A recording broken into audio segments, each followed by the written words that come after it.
이번에 강의할 부분은 바로 기자지정이라고 하는 효사의 상으로부터 시작하고자 하는 것입니다. 그리고 마지막 효를 다룰 것이고, 그 뒤를 이어서 육효 총평으로서 지하 명의에 관한 육효를 정리하는 것으로 이번 강의를 마무리 짓고자 하는 것입니다. 그러면 공자가 생각하는 기자지정이라는 것은 무엇을 말하는가로부터 시작하는 것입니다. 여기에서 기자지정이라 하는 것은, 기자의 정도라 하는 것은, 밝음이라고 하는 것은 무엇을 말하느냐면 내면의 밝음을 말하는 것입니다.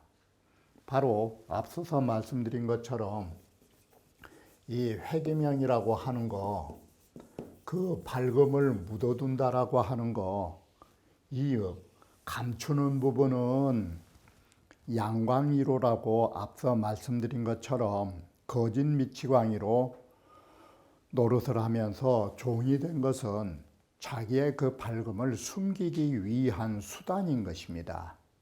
그것은 회지만 사람들은 자칫 잘못해서 양광이로를, 거짓 미치광이를 진짜 미치광이로 생각하면 안 되는 일인 것입니다.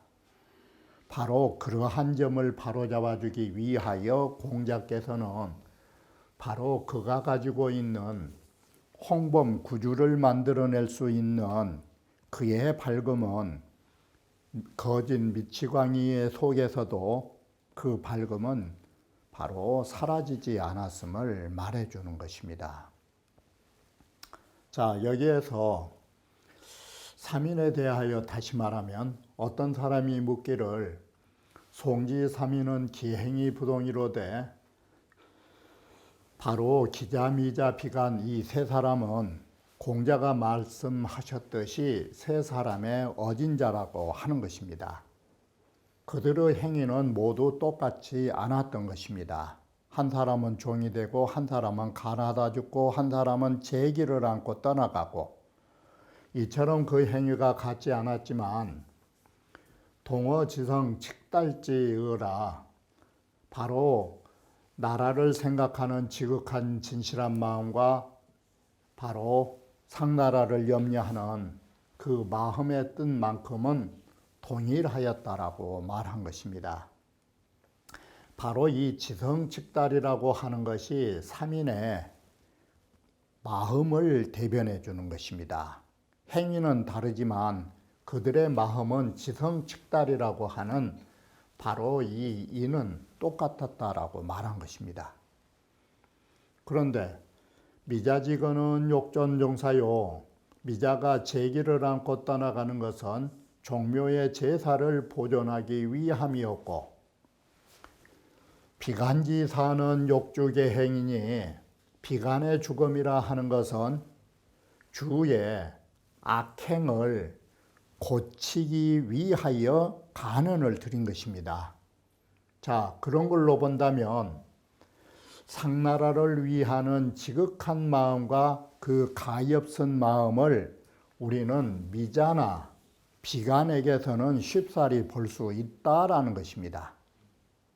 그래서 가히 그 지성측달처를 볼 수 있지만 부직해라, 참 알 수 없다.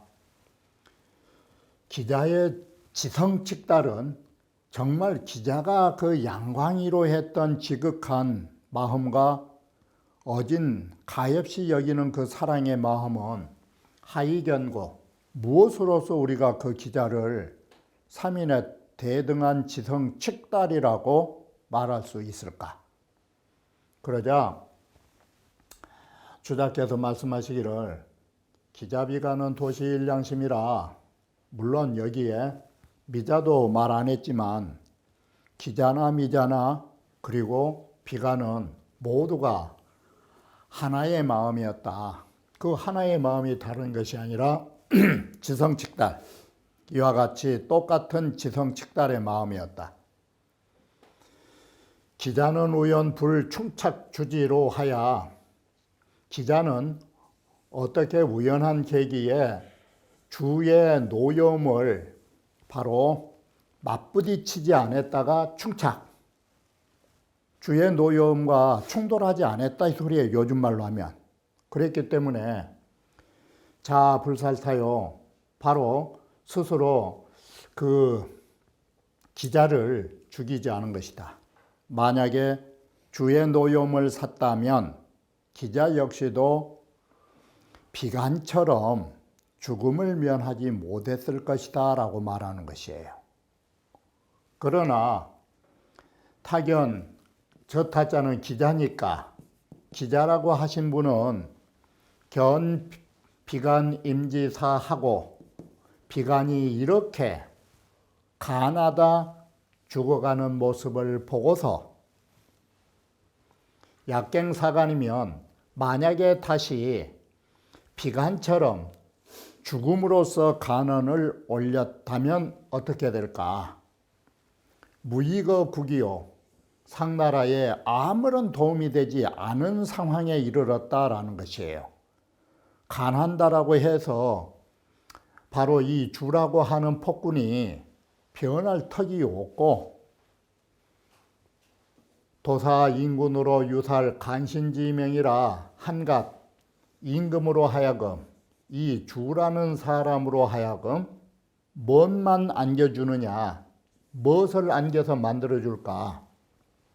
한갓 임금으로 하여금 주로 하여금 간신을 죽였다라는 그런 오명만을 남겨두게 만들 것이다 이 소리예요. 아무런 도움도 없이 오히려 임금에게 악명만 더 남겨주는 결과를 갖고 오게 된다. 그래서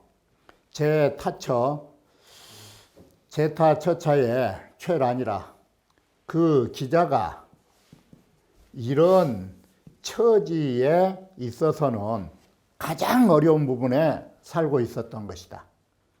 어떤 면에서는 미자거는 가기요, 미자가 떠나가 버린 것은 도리어 쉬운 일이었던 것입니다. 그리고 비관이 일향 간사하고 비관은 한결같이 간하다 죽었고 우각 색상이라 또한 비관은 도리어 색상이라는 말은 이거 역시도 어록체인데 색상이란 말은 마음껏 성질대로 자기 하고 싶은 대로 해본 사람이에요. 그래서 비관은 자기가 하고 싶은 말 다 하고 깨끗하게 죽어본 것이에요. 이게 미련도 없이. 그런데 기자는 제 반상낙하하야, 반상낙하라는 것은 이럴 수도 없고 저럴 수도 없는 사이에 있으면서 이 소리예요. 이럴 수도 저럴 수도 없다라는 것은 다름이 아니라 미자처럼 떠나갈 수도 없고 비관처럼 간할 수도 없고 그런 처지에 있다라는 말을 반상낙하라고 한 거예요. 이럴 수도 저럴 수도 없는 처지에 있기에 기자라고 하신 분은 3인 중에 가장 난처하게 사신 분이다. 피타람게 제나리하야, 저 기자는 바로 그 속에, 바로 그 나라의 그 감옥 속에 감계, 구속을 당하면서 불면양광하니, 그래서 감옥 속에서 거짓 미치광이처럼 그렇게 몸을 숨길 수밖에 없었던 경우이니라는 것을, 양광이라는 짓을 도저히 면치 못할 처지에 왔으니, 소위 역중에 바로 이렇게 소위란 말이 이처럼 어려운 처지에 있었기 때문에, 이 때문에 주역에서 특설 기자지 명의하야, 특별히 기자의 명이라는 점을 부각해서 가견기 난처라, 우리는 그의 기자의 정말 처신하기 어려운 점을, 난처한 점을 여기에서 볼 수 있는 것이다. 그러므로 단사에서는 리간정이라 말하니 리간정은 회기명냐라, 리간정은 회기명냐라고 공자께서 바로 기자의 그 밝음을 숨기느니라고 양광이라고 하는 거짓 미치광이 짓을 했다라고 말씀하시니, 내란이 능정기지라 안으로 바로, 그리고 또 공자께서 뭐랬느냐, 나라의 안에서 그리고 친척이라는 그 정분의 안에서 어려움을 겪으면서도 그 뜻을 바르게 가졌던 사람을 기자가 이걸 본받았다라고 공자께서 이처럼 찬탄하시니,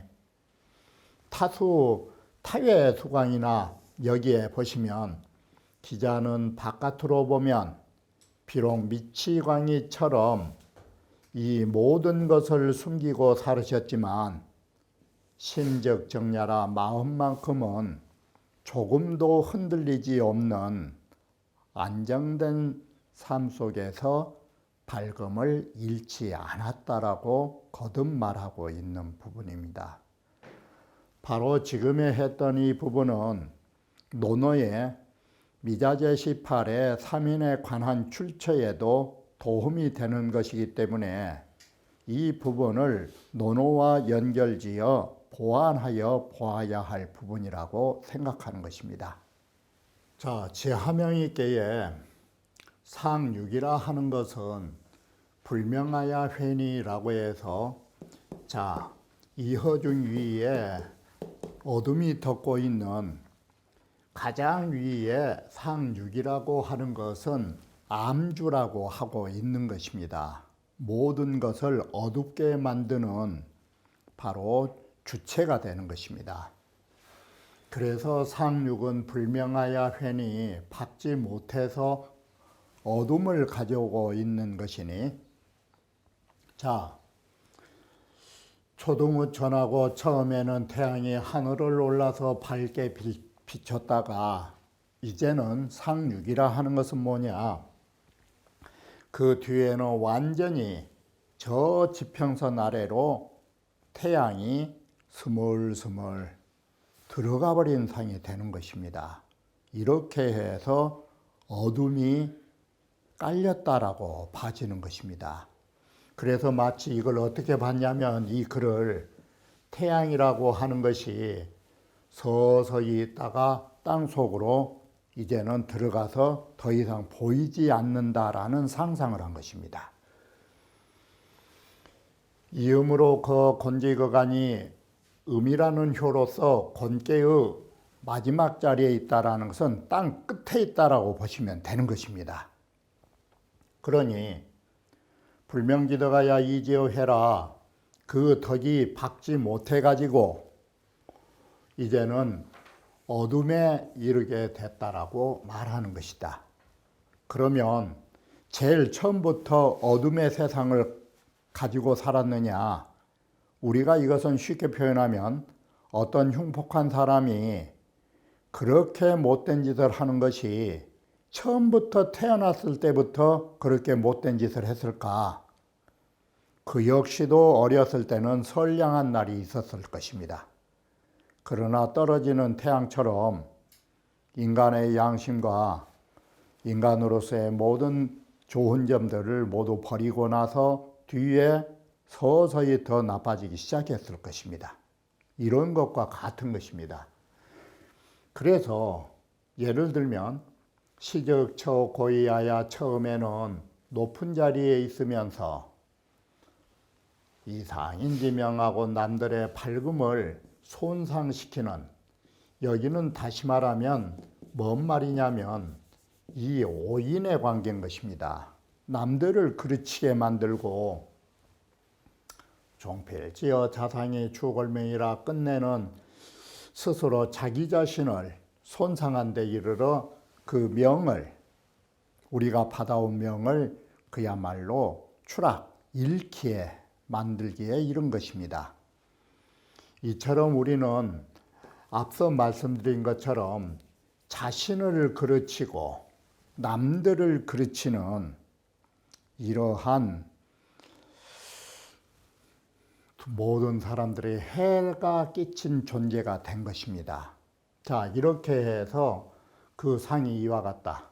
그래서 이 사람이 처음 높은 자리에 올라가서 있었던 것이 어떤 면에서는 좋은 것 같지만 이게 문제가 된다라고 여기서는 지적하고 있는 것입니다. 바로 이 높은 자리에 올라가서는 밝은 것 같았지만 사실은 사람들의 밝음을 해치는 역할을 하는 것이 하늘이라는 높은 자리를 본 것입니다. 그리고 끝내는 땅속에 들어갔다 이 말이 자기 자신까지도 몰락하게 만들었다라고 말한 것입니다. 그래, 그 상점이 이와 같고 점 또한 그 가운데 있기 때문에 더 이상 말하지 않았지만 이것은 불언가지라 말하지 않아도 흉임을 가해할 수 있다, 이런 뜻이 되는 것입니다. 상활 초등어초는 조사구야오 사방의 나라를 비춰주는 지위에까지 올랐다라는 말이 되는 것입니다. 그리고 후이버지는 여기에 명자 뜻이 여기에 공자께서는 법칙자를 쓰는 것입니다. 사람으로 살아가야 할 준칙을 상실한 자라고 말한 것입니다.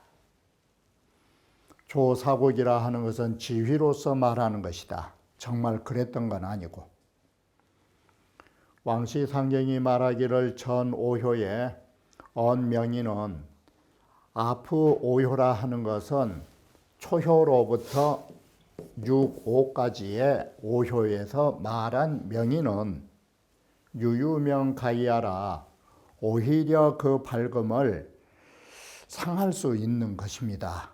스스로 이럴 수 있는데, 자, 그래서 이 말을 잘 눈여겨보시면 초효로부터 이 오효에까지는 이걸 잘 보셔야 되는 것입니다. 그래도 잃어버릴 수 있는, 손상시킬 수 있는 밝음이 남아있다라는 뜻으로 말한 것입니다. 이게 다시 말하면 잃을 수 있는, 쉽게 더 표현해 보면 그래도 잃어버릴 수 있는 돈이라도 주머니 속에 있다라는 말하고 같은 것입니다. 그런데 나중에는 애당초 주머니가 텅텅 비어버리니까 남들이 가져갈 돈도 없다라는 말하고 같은 것입니다. 그래서 초효부터 오효까지는 그래도 밝은 것이 있어가지고 잃을 수 있는 남아있는 물건이 있었다. 그런데 상륙에 왔더니 어떻게 됐느냐, 명의의 극자가 되다 보니까 무명가이라 밝은 그 자체를 잃을 존재도 없는 것이에요. 여기는 그 자체가 없는 것이에요. 쉽게 말하면 내 주머니에 돈이 있어가지고 잃어버릴 수 있는 그런 돈도 없는 것이에요. 이건 아예 주머니가 텅텅 비어버려서 잃을 자체가 없다, 이 소리를 이렇게 쓰는 것이에요. 그러면 상이라는 것은 명의의 극으로 밝음이란 자체를 더 이상 잃을 대상도 남아있지 않다가 되는 것이에요. 그렇기 때문에 여기는 글을 어떻게 썼느냐, 불명이라고 딱 써버렸다, 이 소리예요. 이게 아예 이건 껌껌하다, 밝은 데서 어두가 한 것이 아니라 이건 밝음 자체가 없다. 지금 글을 이렇게 써놓은 것입니다. 여기에 그래. 그래서 불명이 해라, 아예 직접적인 표현으로 불명하여 어둡게 됐다라고, 이런 직접적인 말을 쓰게 된다라고 하는 것입니다. 바로 우리는 이 점에 눈여겨보셔야 되는 것입니다. 명이라 하는 것은 그래도 손상할 수 있는, 잃어버릴 수 있는 밝음이 남아있다라는 것이 초효에서 구호까지를 말한 것입니다. 초동우천 후이부지 양구는 최가히 혼군지계라, 이것은 가장 혼미한 임금들에게 혼미한 임금을 위한 경계의 말이다. 이 말을 우리는 첫째 얼핏 보면 초등우천이라는 말은 처음에는 천자가 되었다가 라는 것으로서 우리가 글을 보면 태양이 하늘 위에 솟았다가 종이 필부라 끝내는 필부가 된 것처럼 밝은 태양이 서산해지면 사라지는 것처럼 이와 같이 되는 것이니 차요 구이 필부이 불가득이라. 그런데 나중에는 필부라도 되고 싶어도, 이 말은 뭔 소리예요? 필부라도 되어서 목숨이라도 부지하고 싶어도 이건 될 수 없다는 뭔 소리예요? 나중에는 포악한 사람들은 정말 서민처럼 초야에 묻혀서 살고 싶어도 그것은 목숨 부지 힘든 거예요. 이게 비거고의적. 자, 우리는 여기에서 1차적으로 보면 초등우천이 정말 천자의 자리에서 태양이 솟은 것처럼 보이지만 이게 1차 해석이에요. 그런데 2차적으로 눈여겨보면 이런 점이 있어요. 그와 같이 높은 지위를 차지하지 않았었더라면 차라리 남들의 밝음을 손상할 연유가 없어요. 이게 높은 이 하늘에 올랐던 이 자리가 자신에게 영광이 아니라 남들에게 해코지할 수 있는 근거가 됐다 이 소리예요. 만약에 흉폭한 자에게 권력을 주지 않았었더라면 오히려 그 흉폭한 자는 그 권력의 힘을 빌려서 나쁜 짓을 적게 했을 거예요. 이게 전 근대사에서 찾아볼 수 있는 우리나라에 흔히 있었던 부정한 권력자의 횡포로 보시면 되는 것입니다. 그들에게 그 자리가 없었더라면 많은 사람의 목숨을 손상하지 아마 안 했었을 것입니다. 지금 이렇게 해서 초등우천이라고 하는 것이 이중적 구조를 갖고 있는 것입니다. 얼핏 보면 하늘 위에 떠 있는 태양과 같지만 다시 들여다보면 그것이 영광의 자리가 아니라 남들을 죽이는 권력의 자리라는 것이 말이 되는 것입니다. 그러나 이처럼 시야 상인이나 처음에는 남들을, 그야말로 우리 역사에도 보면 남들의 목을 초계처럼 쳤던 사람들, 나중에는 결국 어떻게 되느냐, 종필자상이라 그도 역시도 초계처럼 목숨을 잃은 자가 나오는 것은 인과의 법칙인 것입니다. 그렇기 때문에 후이부지하라, 나중에는 땅에 떨어지는 햇살처럼 자기도 스물스물 사라지게 된다 이 소리예요. 그래서 우리는 이 글을 이중으로 보셔야 돼요. 마치 떠오르는 태양과 지는 태양을 통해서 그 자리가 가지고 있는 남들의 목숨을 상하게 하고 남들을 죽이고 나면 자기도 죽게 된다라는 사실들, 이렇게 해서 이 초등우천과 후이부지를 이중적으로 해석해야 되는 것입니다.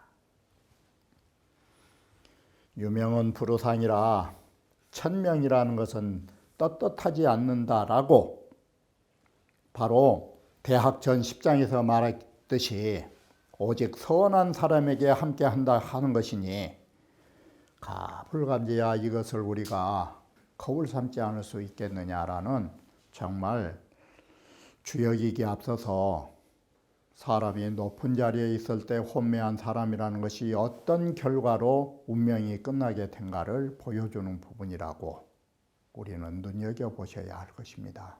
명이라 하는 것은 상하 이체로, 상하 이 괴체로 말할라 치면 이명이 이허 중에 밝은 태양이 위 고남소상이요 곤깨의 땅속에 어둠에 상처를 입은 바가 되는 것이고, 육효로 말할라 치면 이것은 뭐가 문제점이냐, 상일효, 상륙의 일요가 위암군이요. 이게 혼매한 임금이 되는 것이고, 좌호 이하는 5효 이하로 초효까지는 앞서 말씀드린 것처럼 모두 상구에 의하여 손상을 당하는 것입니다. 손상의 대상이라고 생각하시면 됩니다. 이 바소자를.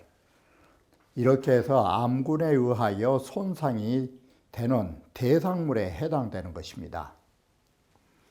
소위 하오 이 때문에 이런 연유로 하 5효에 아래 5효에는 초효로부터